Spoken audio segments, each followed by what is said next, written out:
¿Qué episodio relacionado con la ofensa a una mujer encontramos en el relato bíblico del patriarca José? ¿Qué fue realmente la zarza ardiente que se menciona en la historia de Moisés? ¿Dónde ocurrieron los eventos descritos en el libro del Éxodo y qué relación tienen con la historia de Roma? Veámoslo, comenzamos.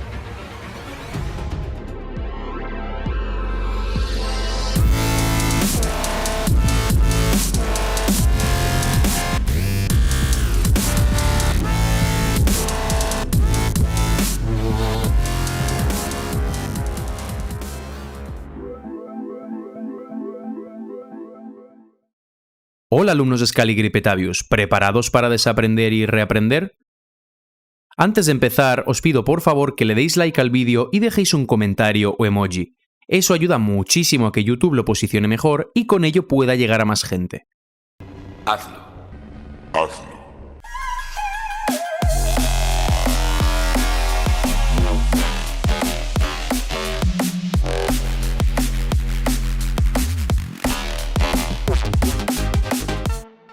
Este vídeo continúa la exposición en forma de tabla comparativa del vídeo anterior, que os aconsejo que veáis. Os recuerdo la estructura básica de la exposición en forma de tabla comparativa.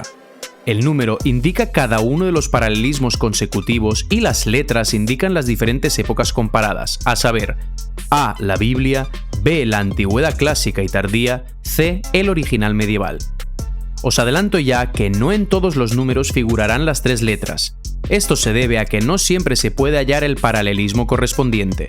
Diferentes crónicas fueron escritas por distintos cronistas que se atenían a diversas ideas. Aunque reflejaban una misma realidad, unos subrayaban X y omitían Y para reflejar Z. Otros hacían lo mismo, pero al revés. Aclarado este punto, arrancamos. Atención guionistas, que aquí hay película. José, Moisés, la lucha con el faraón, el éxodo y la destrucción de la hueste egipcia. Estos acontecimientos se describen en el Génesis, capítulos del 39 al 50, y el Éxodo, capítulos del 1 al 14. 1a. En la Biblia, José se considera un gran patriarca bíblico, convertido en rey de Misraim, Egipto. Génesis 41-44. Sobre el nombre de Egipto, cito al egiptólogo alemán del siglo XIX Heinrich Karl Brooks. En las inscripciones antiguas, al igual que en los libros de los cristianos egipcios tardíos, Egipto se designa con una palabra que significa tierra negra, en egipcio Kem o Kami. Cabe señalar que el nombre de Egipto era desconocido para los habitantes del Nilo. Wilkinson opinaba que la palabra Egipto pudo surgir del nombre de la ciudad de Coptos o Guptos. En relación con su procedencia y explicación, es un auténtico enigma el nombre propio con el que los extranjeros de Asia designaban en sus lenguas a Egipto. Los hebreos lo llamaban Mitzrayim, los asirios Mutsur, los persas Mudraella. Este y muchos otros temas los expondré en la futura serie de vídeos titulada El auge del reino. 1b. Odoacro, emperador germano-romano, se convirtió en gobernante de Roma tras la conquista de Italia supuestamente el siglo V después de Cristo, cómputo scaligeriano. Si todavía no sabéis a qué me refiero con cómputo scaligeriano, aquí tenéis el vídeo en el que introduzco brevemente el tema. 2a. Inicialmente José vivió, al igual que su padre Jacob, en la tierra de Canaán, no en Misraim, Egipto. Génesis 37.1. 2b. Inicialmente Odoacro es un líder de las tribus germanas, que vivían fuera del Imperio Romano. 2c. Seguramente la tierra de Canaán es la tierra de los canes, es decir, o bien de la Rus Ordá, o bien en el territorio de Europa colonizada por los canes mongoles durante la conquista del siglo XIV. ¿What? Esto puede sonar muy extraño así, de primeras, pero tened paciencia, todo tendrá su explicación. Este y muchos otros temas los expondré en las futuras series de vídeos Imperio y la Rus bíblica. 3a. Canaán, la región donde inicialmente vivió José, está al norte de Misraim, Egipto. Así es precisamente como se representa también en los mapas scaligerianos de la geografía bíblica. 3b. La región donde vivían las tribus godas y germanas en general, que llegaron con Odoacro, está al norte de la Roma italiana. Os recuerdo una vez más que Egipto en los textos medievales se llamaba Misraim, un nombre directamente relacionado con Roma. 3c.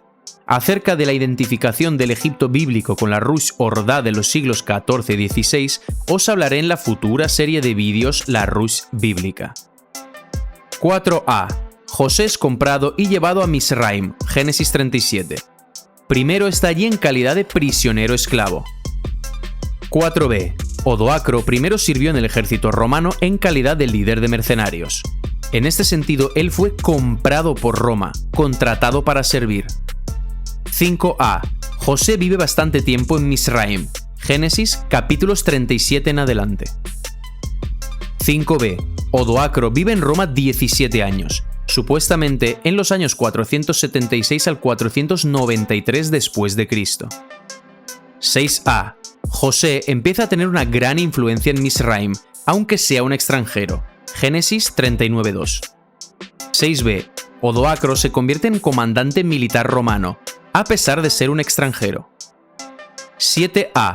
José sirve en la corte del faraón. El término faraón, FRN sin vocales o TRN si tenemos en cuenta el frecuente paso de la fita a la tau y viceversa, lo conocemos ya muy bien. Se trata de una de las variantes del esqueleto de consonantes TRQVN o TRC, C con sonido K.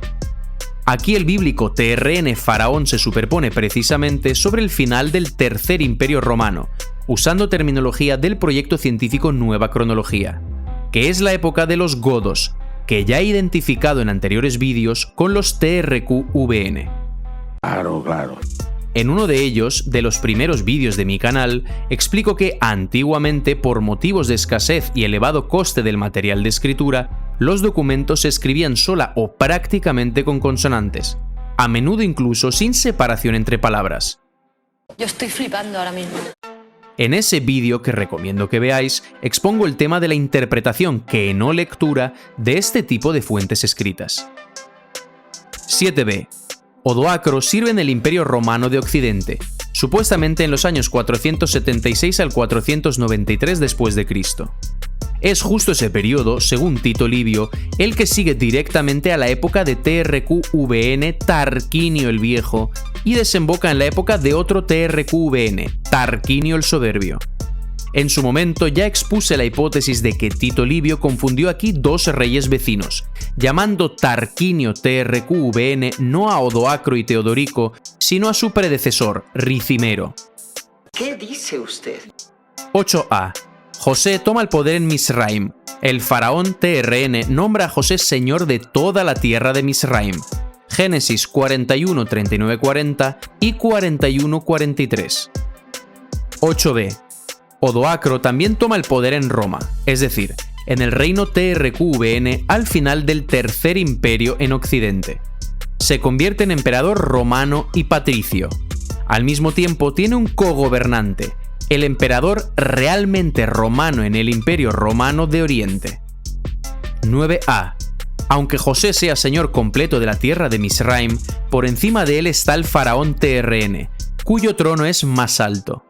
Es a él a quien le debe lealtad José, es decir, gobierna con el consentimiento del rey TRN. Génesis 41. 9b.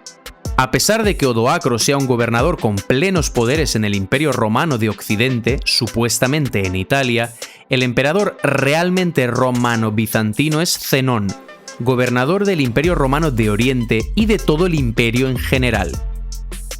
Cabe destacar que Odoacro, al tomar el poder en Italia, dirige junto con el Senado romano una misiva a Constantinopla y le pide humildemente a Zenón que reconozca sus derechos en Italia.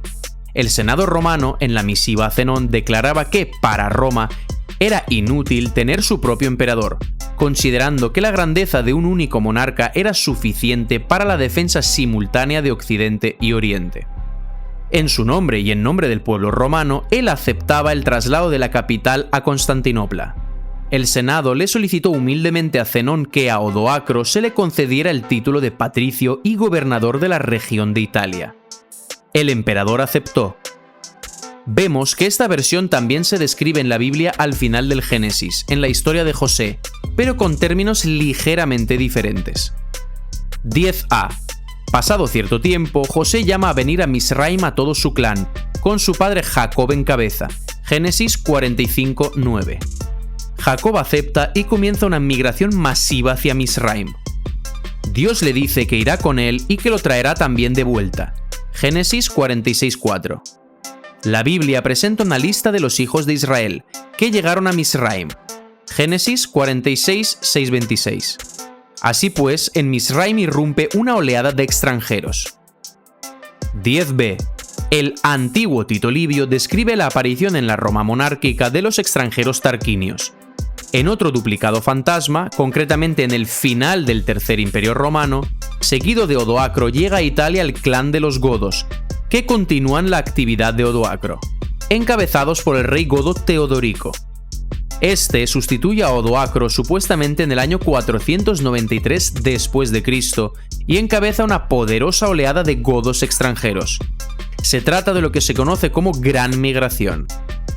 Otro duplicado de Teodorico en el bíblico Libro de los Reyes es llamado con un nombre que se puede traducir como monstruo migrante o colono monstruoso. Esta traducción la propuso el científico y enciclopedista ruso Nikolai Alexandrovich Morozov en su gran obra en 7 tomos titulada Cristo, la historia de la humanidad a la luz de las ciencias naturales. El nombre en cuestión es el del rey asirio Tiglat-Pileser. Estos godos forman cierta unidad con el grupo de Odoacro. Ambos grupos de germanos godos llegan desde el norte, cogobiernan y toman el poder supremo en Roma. Mientras que en la obra de Livio se trata de la época de Servio Tulio. 11a. En Génesis 47:11 se dice que José instaló a su padre y hermanos en la tierra de Misraim y les dio la mejor parte, la región de Ramsés, como ordenó el faraón. El nombre de la tierra de Ramsés, RMSS, de nuevo tiene la combinación RM, Roma. 11b. Los godos forman en Italia el conocido reino ostrogodo, en particular, viven como súbditos de pleno derecho del Imperio Romano. Según Procopio, el gobierno de los godos afectó favorablemente a la vida de Italia de aquel periodo. Según Tito Livio, se trata de la época del prudente Servio Tulio. 12a. Ambos periodos, la llegada de José a Misraim y la llegada allí de Jacob, ocurren, según la Biblia, bajo el nombre de un mismo gobernador, José, Génesis 47. 12b. Tanto el gobierno de Odoacro como el de Teodorico tienen lugar, según Tito Livio, bajo el nombre de un mismo gobernador, Servio Tulio. Probablemente aquí Tito Livio empalmó a Odoacro y Teodorico en forma de un mismo rey. Vemos que dos textos, uno religioso, la Biblia, y otro secular, es decir, la historia de Livio, no solo son cercanos en la exposición de los hechos, sino también por su estilo de descripción. Ellos de manera simultánea e idéntica empalman dos personajes en la historia de Roma. 13a. Antes de su llegada a Misraim, Jacob recibió un nuevo nombre, Israel. Génesis 32:28. Os recuerdo que Israel se traduce como el que lucha con Dios. Este cambio de nombre del líder del clan tuvo que dejar su huella en el Tercer Imperio. El Imperio Romano de Occidente se identifica, como ya mostré en uno de mis vídeos, con el Reino de Israel. Yo creo que no. Pero no importa lo que creemos, sino lo que podemos probar. 13b. El último periodo del Tercer Imperio Romano tiene un nombre característico, Reino Germano-Godo, bajo el gobierno de Odoacro y después de Teodorico. Este cambio de nombre se señala también en las crónicas troyanas, que nos hablan de que la última época del reino troyano tenía un nombre especial, que se diferenciaba del resto. Concretamente, aquí surgió el término de troyano, es decir, TRN, TRQVN. 14a. En Génesis 41, 50-52, se dice que José tuvo dos hijos, a los que llamó Manasés y Efraín. El nombre de Manasés lo tiene también un rey de Judá, que figura en el Libro de los Reyes, donde ocupa un lugar especial. Efraín tiene de nuevo o bien la combinación RM Roma, o bien el esqueleto de consonantes FRM, que, teniendo en cuenta la corriente transformación de la fita en tau y la m en n y viceversa, encontramos de nuevo la combinación TRN. 14b. Odoacro Teodorico es sustituido por la dinastía de los godos, que inicia una guerra con Justiniano. Cabe destacar que en virtud del paralelismo entre el Imperio Romano de Oriente y el Reino de Judá, Justiniano se identifica precisamente con Manasés. Así pues, supuestamente en el siglo VI después de Cristo, vemos un par de personajes, Justiniano Manasés y los godos TRQVN o TRN. Este par es un duplicado de los bíblicos Manasés y Efraín. Eso ya es demasiado para mi cabeza, yo no doy para tanto. 15a. Tiene lugar la muerte de Jacob Israel. Este personaje ordenó que se le enterrara en la tierra de Efrón Eteo, Génesis 49:29. De acuerdo con el libro de los Reyes, el reino de Israel le debe su nombre a este personaje, Jacob Israel. 15b. En la historia de la Antigüedad tardía encontramos la época goda en la historia del Tercer Imperio Romano en Occidente. En más de una ocasión hemos visto ya la superposición de los godos sobre los getas o hatti, hititas. La famosa guerra gótica supuestamente del siglo VI después de Cristo marca el final del Tercer Imperio Romano. El duplicado en la Biblia es la muerte de Israel. 16a. En Éxodo 1, 6, 7 se dice que José y su generación murieron, pero los israelitas se multiplicaron y fortalecieron.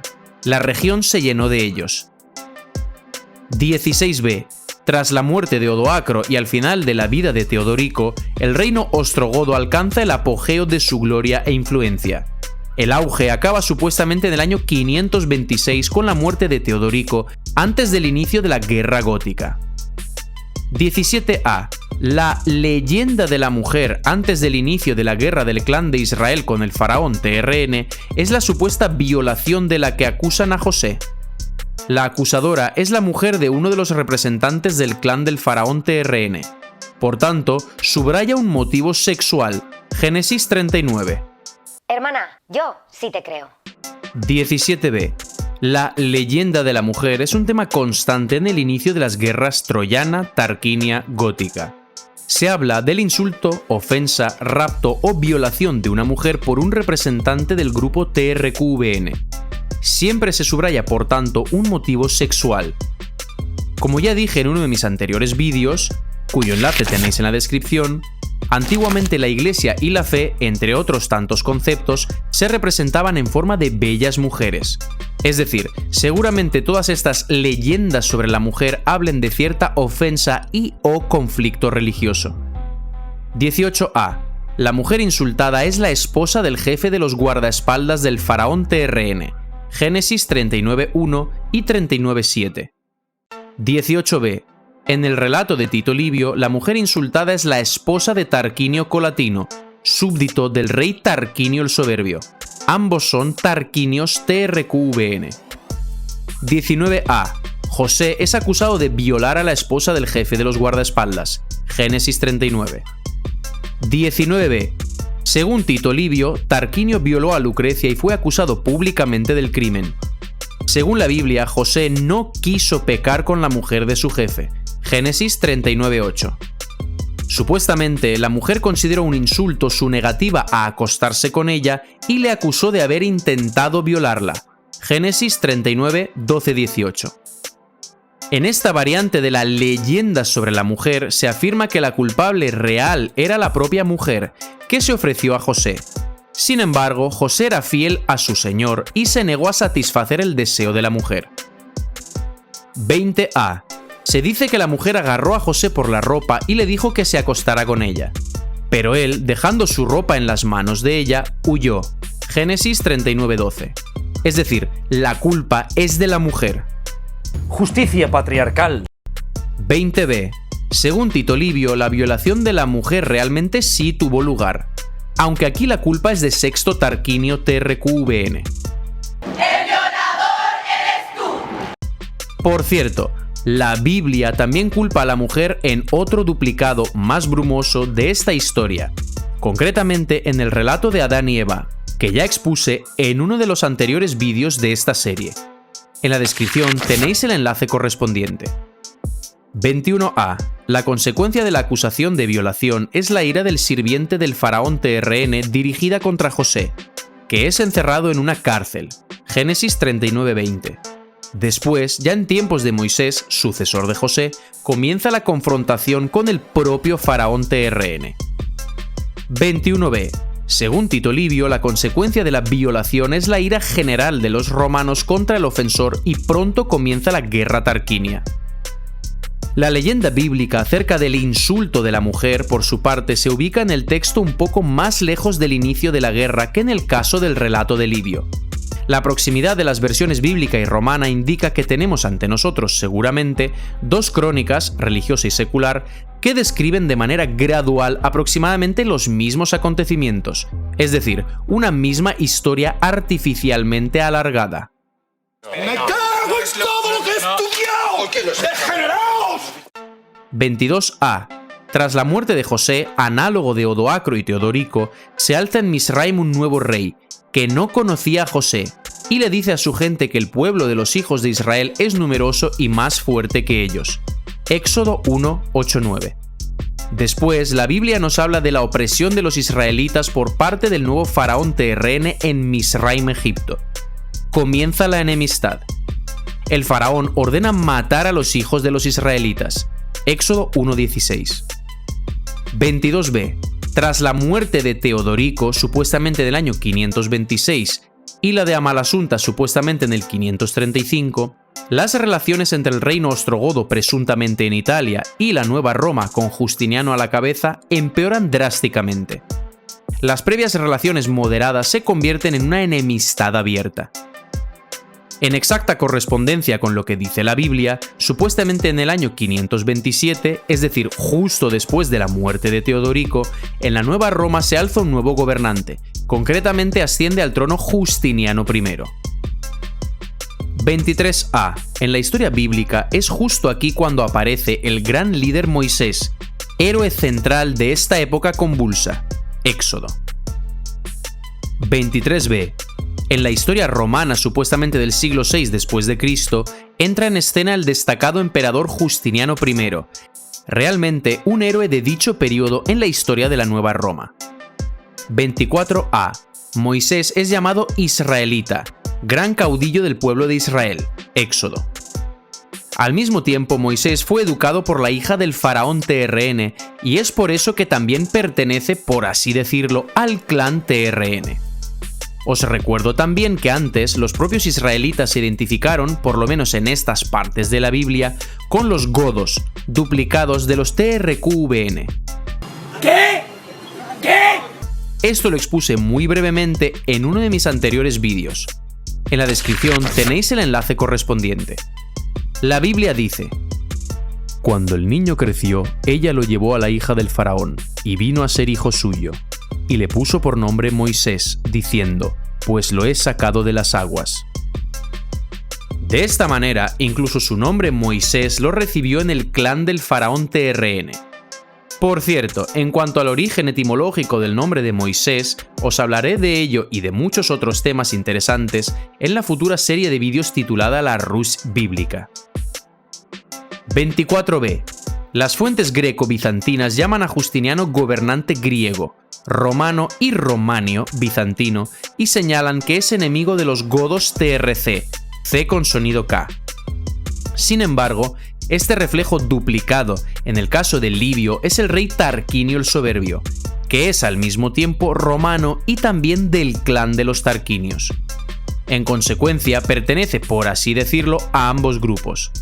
Otro de sus dobles es el antiguo Pompeyo, supuestamente de la época del siglo I a.C., que es llamado romano, mientras que el antiguo Agamenón de la guerra de Troya, otro más de sus dobles, es llamado griego, es decir, de nuevo enemigo de los TRQVN troyanos.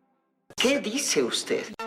Ahora, en el punto 24, compararé al mismo tiempo, para mayor claridad, las tres versiones, la bíblica, después la antigua de Tito Livio y finalmente la alto medieval de Procopio. He aquí una imagen que muestra de manera clara y sencilla el esquema de la correspondencia entre los relatos de la Biblia, de Livio y de Procopio. 24.1a. En la Biblia los israelitas se consideran extranjeros en Misraim, Egipto. 24.1b. Según Tito Livio, los tarquinios TRQVN son extranjeros en Roma. Según Procopio, los godos, es decir, los dobles de los TRQVN, también son extranjeros en Roma. 24.2a. En la Biblia, el lugar de acción se denomina Misraim, Egipto. 24.2b. Como dice la historia scaligeriana, Tito Livio considera que el lugar de acción es la Roma italiana, pero del propio texto de Livio se sigue una geografía de acontecimientos mucho más difusa y borrosa. La localización exclusivamente italiana es tan solo una hipótesis de los historiadores. Según Procopio, el lugar de acción es la Nueva Roma, donde tiene lugar la revuelta de Nicea y supuestamente la Roma italiana. Por cierto, si os interesa este episodio poco conocido, al menos fuera del ámbito académico, os recomiendo ver otro de mis anteriores vídeos, cuyo enlace encontraréis en la descripción, en el que explico brevemente este acontecimiento y lo comparo en parte con la Guerra Gótica. 24.3a. En la Biblia los extranjeros, es decir, los israelitas, se asimilaron en Misraim y se convirtieron en súbditos del faraón TRN. De esta manera son al mismo tiempo tanto israelitas como representantes del pueblo TRN, es decir, faraónico. 24.3b. Según Tito Livio, los extranjeros, es decir, los tarquinios, se asimilaron en Roma y pasaron a ser al mismo tiempo romanos y TRQVN. Según Procopio, los extranjeros, es decir, los godos, se asimilaron en Roma e Italia y pasaron a ser al mismo tiempo romanos y godos. 24.4a. En la Biblia, en Misraim, Egipto, aparece un gran líder, Moisés. 24.4b. Según Tito Livio, en Roma aparece el gran rey Lucio Tarquinio el Soberbio. Según Procopio, en la Nueva Roma aparece un gran emperador, Justiniano. Es también el dueño de Italia. 24.5a. En la Biblia, aunque Moisés es israelita, es decir, a pesar de ser extranjero, al mismo tiempo pertenece al pueblo TRN, obteniendo de los TRN su nombre y siendo educado por estos mismos. Pero en calidad de su pertenencia principal se subraya la israelita. 24.5b. Tito Livio considera que Tarquinio el Soberbio es un extranjero, pero al mismo tiempo pertenece también a los romanos, siendo educado en Roma. En calidad de pertenencia principal, se subraya que es Tarquinio TRQVN, es decir, también es extranjero. Se dice que Justiniano es oriundo de la región eslava en la frontera de Macedonia y Albania, es decir, al parecer es eslavo. 24.6a. En la Biblia se describe la confrontación de Moisés y el faraón. 24.6b. Su paralelismo son dos guerras.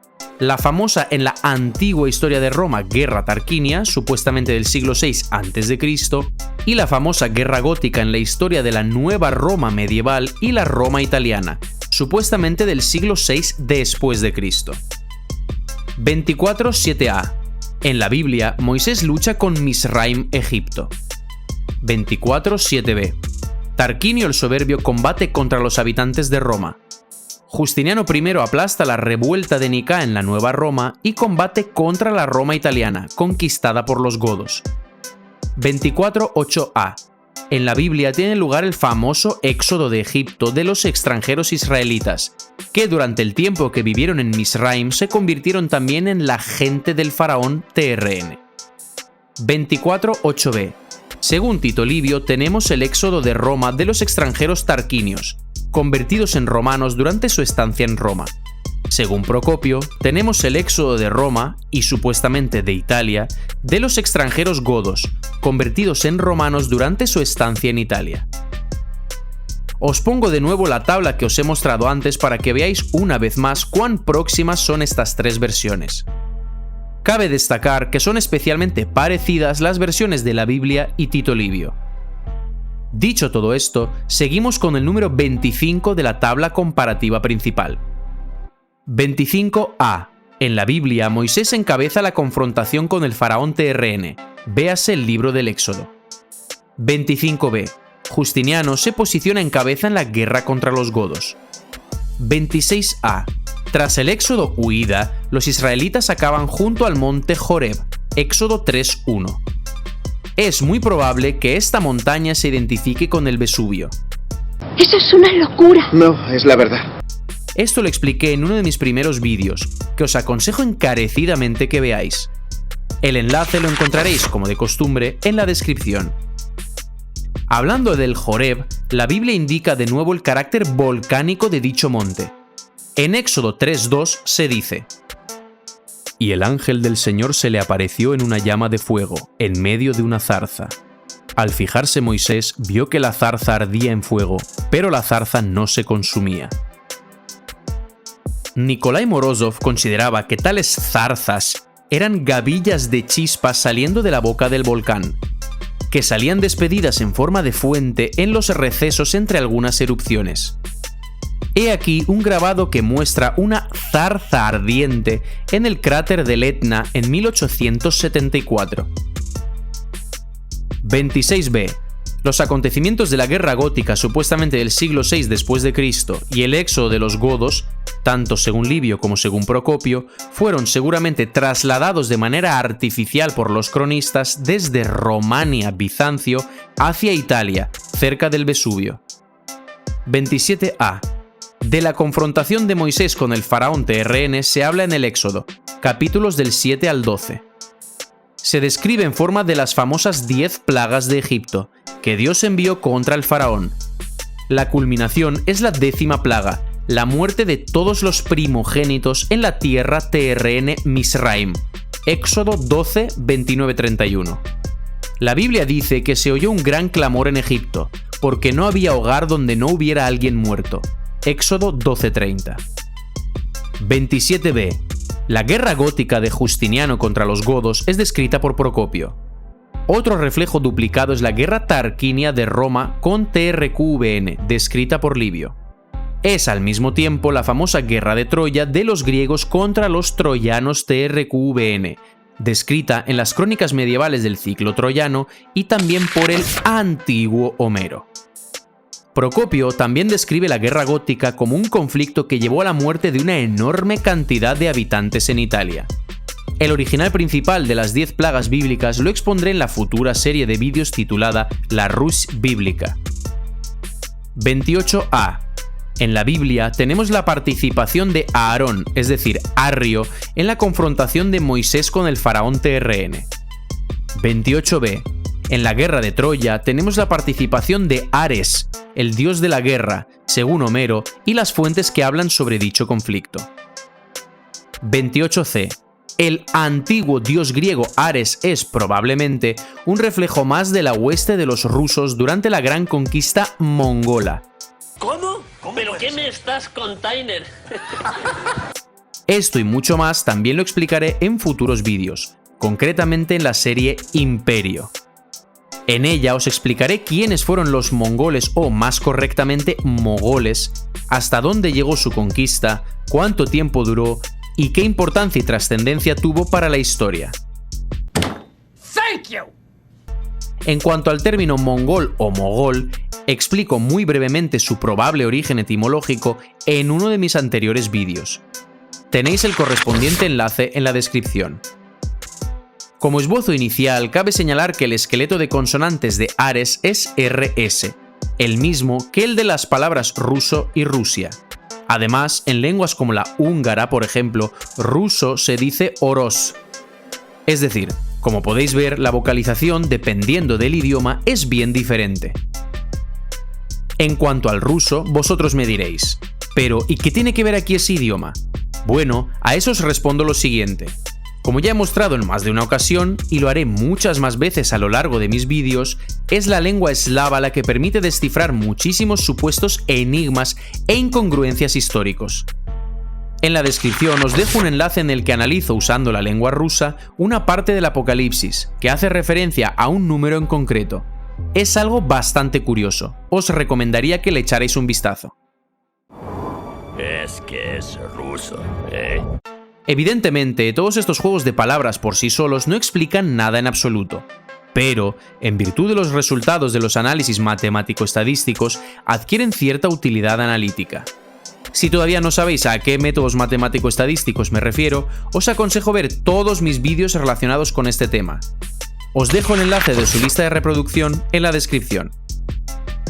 29a. En opinión de Morozov, el dios bíblico Jebús, Jehová, se corresponde con el antiguo dios griego Zeus.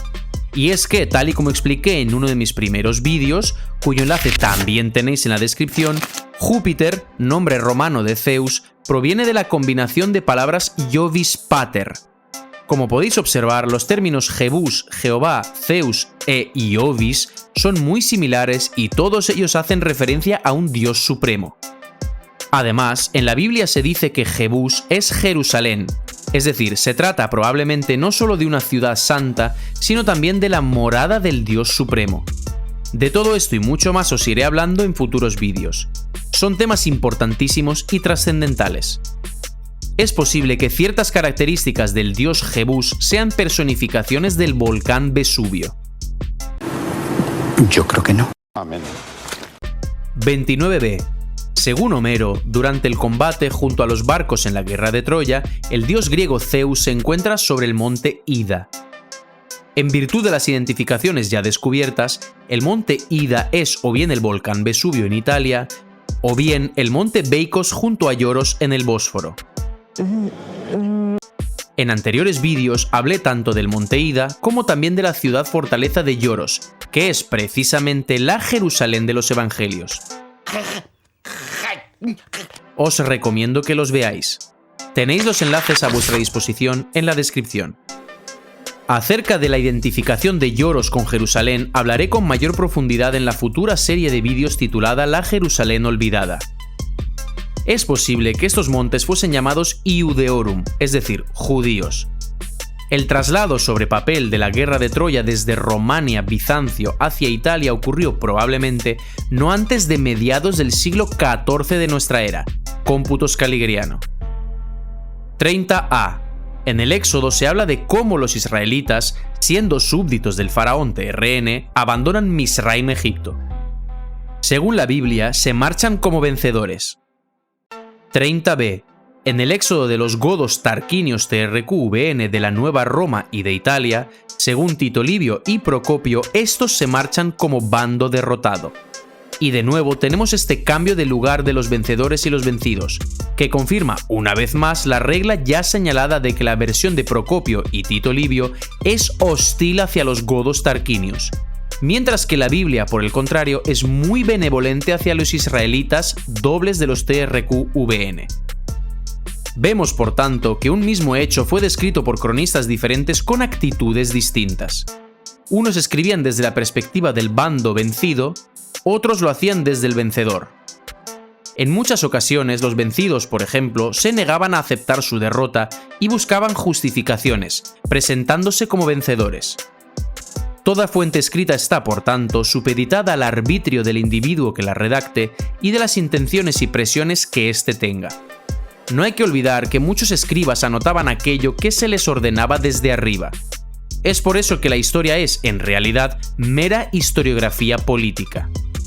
Y si a la subjetividad personal le añadimos además los errores de copiado, transcripción, interpretación y traducción, obtenemos por tanto versiones tan diferentes que parecen no tener similitud alguna entre sí.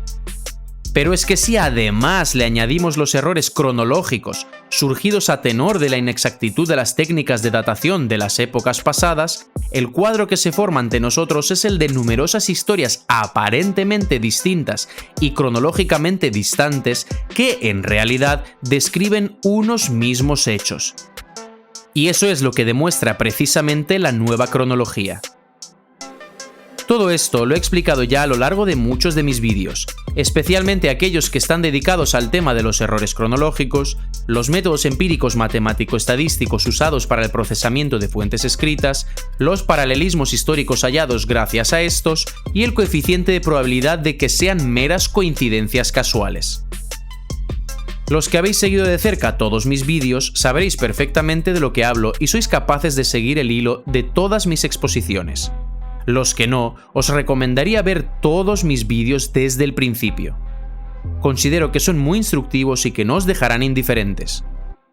Dicho esto, llegamos a los últimos paralelismos del presente vídeo. 31a. En la Biblia, el faraón TRN es derrotado. Éxodo 14. 31b. En la obra de Livio, el clan tarquinio TRQVN es derrotado.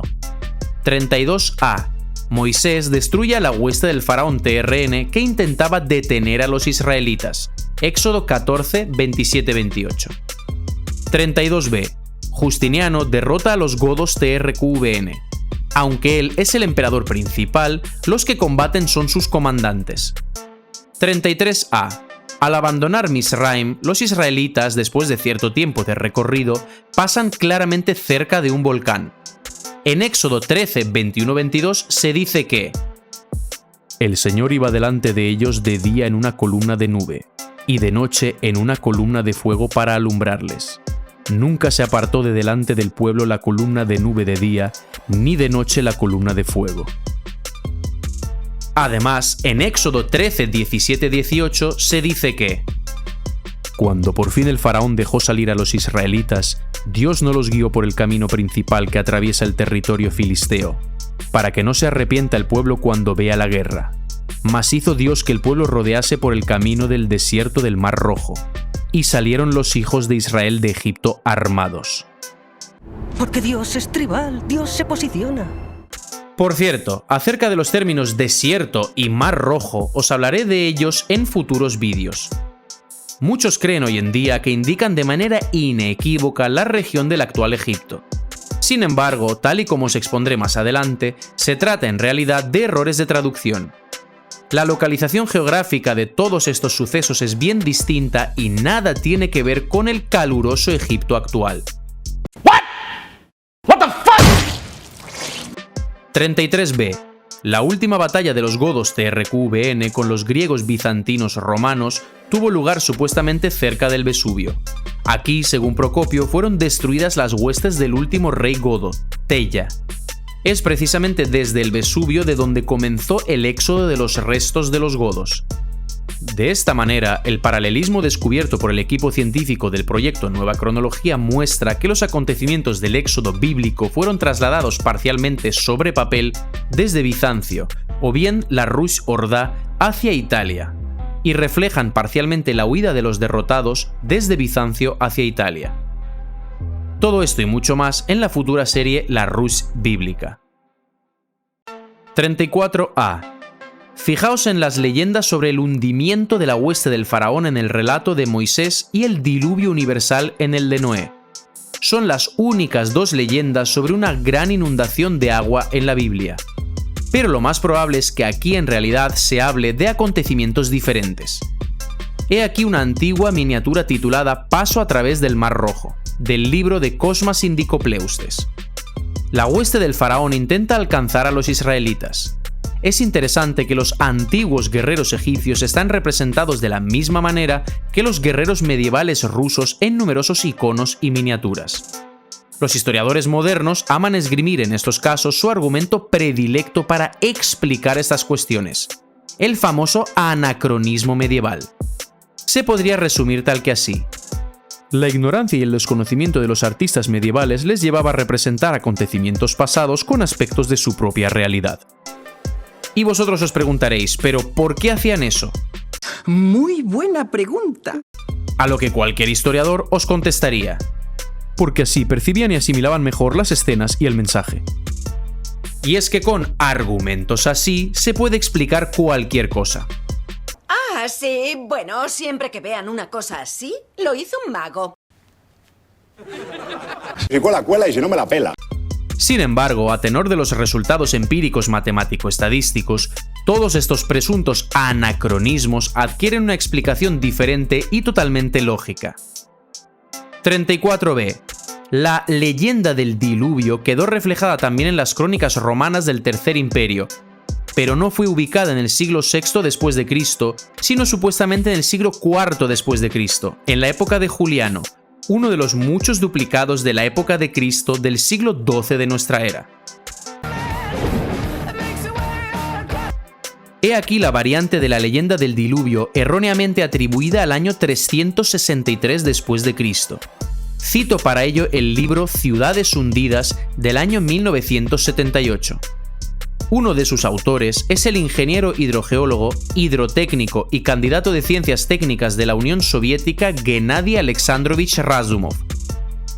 Ese año ocurrió un terremoto en todo el mundo. el mar abandonó sus costas como si Dios nuestro Señor enviara de nuevo sobre la tierra el diluvio, y todo se volvió hacia el caos, que fue el comienzo de todos los comienzos. Y el mar arrojó a la costa barcos lanzándolos contra las rocas. Por cierto, en cuanto al concepto de diluvio universal, ese tema lo traté brevemente en uno de mis anteriores vídeos, en el que expliqué que se trata de la combinación de diversos fenómenos y eventos unidos en un único acontecimiento calamitoso y catastrófico.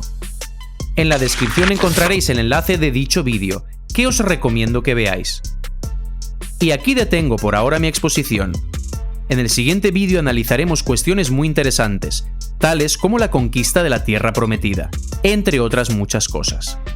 Es decir, seguiré exponiendo las correspondencias entre la presuntamente antigua historia bíblica y aquella que narran las crónicas seculares medievales. No os lo podéis perder. Por tanto, esto ha sido todo por hoy. Muchísimas gracias por vuestra atención. Nos vemos en el siguiente vídeo. Hasta la próxima, amigos.